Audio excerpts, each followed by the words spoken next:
Assalamualaikum warahmatullahi wabarakatuh. Perkenalkan, nama saya Pina Asri Ardana dengan NIM B1B1230004 dari Program Studi Ilmu Pemerintahan Fakultas Hukum. Baiklah, di sini saya akan mempresentasikan tentang konsep-konsep politik. Sebelum itu, sebelum memasuki tentang konsep-konsep politik, apa sih sebenarnya politik itu? Ilmu politik adalah ilmu yang digunakan oleh para ahli untuk mempelajari hubungan antara masyarakat dan negara. Dan dalam soal ini, mereka ingin bergelut dengan ilmu politik itu untuk mempelajari hubungan antara masyarakat, khususnya dengan pemerintahan, bagaimana masyarakat menyalurkan aspirasi dan kepentingan masyarakat. Apa sih yang dimaksud dengan konsep politik itu tuh? Pengertian politik juga bisa dilihat berdasarkan sejarah yang ada. Secara etimologi, istilah politik berasal dari bahasa Yunani, yaitu politika atau yang berhubungan dengan negara. Dengan akar katanya polities atau warga negara dan polis atau negara kota. Ada 5 konsep dalam politik. Yang pertama adalah paham klasik, yang kedua adalah paham kelembagaan, yang ketiga ada paham kekuasaan, dan yang keempat ada paham fungsionalisme, dan yang kelima ada paham konflik. Yang pertama adalah paham klasik. Dalam paham klasik ini, tokoh utamanya adalah Plato. Plato adalah seorang filsuf Yunani. Dalam pemahaman klasik, politik dimaknai sebagai usaha bersama untuk mewujudkan kebaikan bersama atau common virtue. Apa sih yang dimaksud dengan kebaikan bersama? Contohnya adalah kesejahteraan, keadilan, dan sejenisnya. Jadi, betapa mulianya ilmu politik. Kenapa bisa dikatakan ilmu politik begitu mulianya? Karena ilmu politik mempunyai tujuan untuk mewujudkan kesejahteraan dan keadilan. Pada pandangan klasik ini, Aristoteles mengatakan bahwa semestinya politik digunakan untuk mencapai kebaikan bersama yang dianggap memiliki nilai moral yang lebih tinggi dan kepentingan jabatan. Aristoteles juga mengungkapkan bahwa manusia merupakan makhluk politik dan sudah menjadi hakikat manusia untuk hidup dalam polis. Hanya dalam polis manusia dapat memperoleh sifat moral yang paling tinggi karena di sana urusan yang berkaitan dengan seluruh masyarakat dibicarakan dan diperdebatkan dan tindakan untuk mewujudkan kebaikan bersama akan diambil. Jadi, dalam paham klasik ini disingkatkan bisa kita katakan politik klasik adalah usaha yang ditempuh warga negara untuk membicarakan dan mewujudkan kebaikan bersama. Dan yang kedua ada paham kelembagaan. Dalam paham kelembagaan ini, politik dikatakan adalah upaya yang berkaitan dengan penyelenggaraan negara dan pemerintahan. Atau bisa dikatakan paham kelembagaan ini adalah bagaimana negara bisa dikelola dan bagaimana pemerintahan bisa diatur. Dalam kelembagaan ini, menurut Max Weber, politik merupakan persaingan untuk membagikan kekuasaan atau persaingan untuk mempengaruhi pembagian kekuasaan antar negara maupun antar kelompok di dalam suatu negara. Menurutnya juga, negara merupakan suatu struktur administrasi atau organisasi yang konkret dan membatasi pengertian negara semata-mata sebagai paksaan fiksi yang digunakan untuk memaksakan ketaatan. Dan yang ketiga ada paham kekuasaan. Di dalam paham kekuasaan ini, politik identik dengan kekuasaan.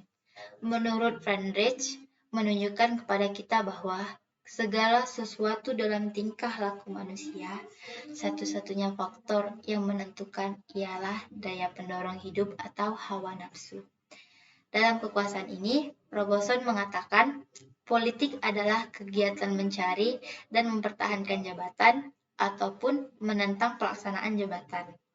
Kekuasaan sendiri adalah kemampuan seseorang untuk mendapatkan penilaian dari orang lain, baik pikiran maupun perbuatan, agar orang tersebut terpikir dan bertindak sesuai dengan orang yang ditokohkan. Robertson juga mengatakan bahwa ilmu politik adalah sebagai ilmu yang memusatkan perhatian pada perjuangan untuk memperoleh dan mempertahankan kekuasaan, melaksanakan kekuasaan, mempengaruhi pihak lain, ataupun menentang pelaksanaan kekuasaan. Jadi bisa dikatakan dalam paham kekuasaan ini, politik sebagai segala kegiatan yang diarahkan untuk mencari dan mempertaruhkan kekuasaan dalam masyarakat. Dan adapun yang keempat, ada paham fungsionalisme. Dalam paham fungsionalisme ini menyebutkan bahwa politik itu adalah segala kegiatan yang berkaitan dengan perumusan dan pelaksanaan kebijakan. Kebijakan itu dirumuskan lalu dilaksanakan. Dalam fungsionalisme ini, David Easton dan Harold Laswell merumuskan politik sebagai the authoritative allocation of value for a society. David Easton berpendapat bahwa politik adalah alokasi nilai-nilai secara otoritatif berdasarkan wewenang dan tidak mengikat suatu masyarakat. Sedangkan menurut Harold Laswell, politik adalah who gets, what gets, when gets, dan how gets nilai. Jadi bisa disimpulkan dalam fungsionalisme ini, politik adalah sebagai kegiatan yang berkaitan dengan perumusan dan pelaksanaan kebijakan umum. Dan yang terakhir ada paham konflik. Dalam paham konflik ini, politik tidak jauh dari pertentangan satu dengan yang lain, sehingga sering terjadi konflik yang terjadi akibat adanya kepentingan ataupun tujuan politis seorang atau kelompok. Yang dalam konflik ini, perbedaan pendapat, perbedaan persaingan, bahkan pertentangan dan perebutan dalam upaya mendapatkan atau mempertahankan nilai-nilai disebut dengan konflik. Menurut pandangan konflik, pada dasarnya politik adalah konflik, sebab konflik merupakan gejala yang serba hadir dalam masyarakat, termasuk dalam proses politik. Pandangan politik juga mendeskripsikan bahwa politik adalah kegiatan untuk memperjuangkan perumusan dan kebijakan umum dalam rangka usaha untuk tujuan mendapatkan dan mempertahankan nilai kebaikan. Oleh karena itu, sering terjadi perdebatan dan pertentangan antara pihak yang lain memperjuangkan dan pihak yang mempertahankan nilai-nilai kebaikan tersebut.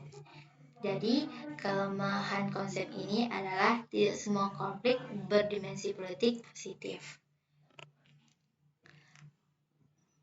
Adapun tujuan dari politik. Dari tujuan politik bisa kita lihat yang pertama adalah politik bisa digunakan untuk mengupayakan suatu kekuasaan yang ada di masyarakat dan pemerintahan bisa diproses, dikelola, dan diterapkan sesuai dengan norma maupun hukum yang ada. Dan yang kedua bisa kita lihat adapun tujuan politik.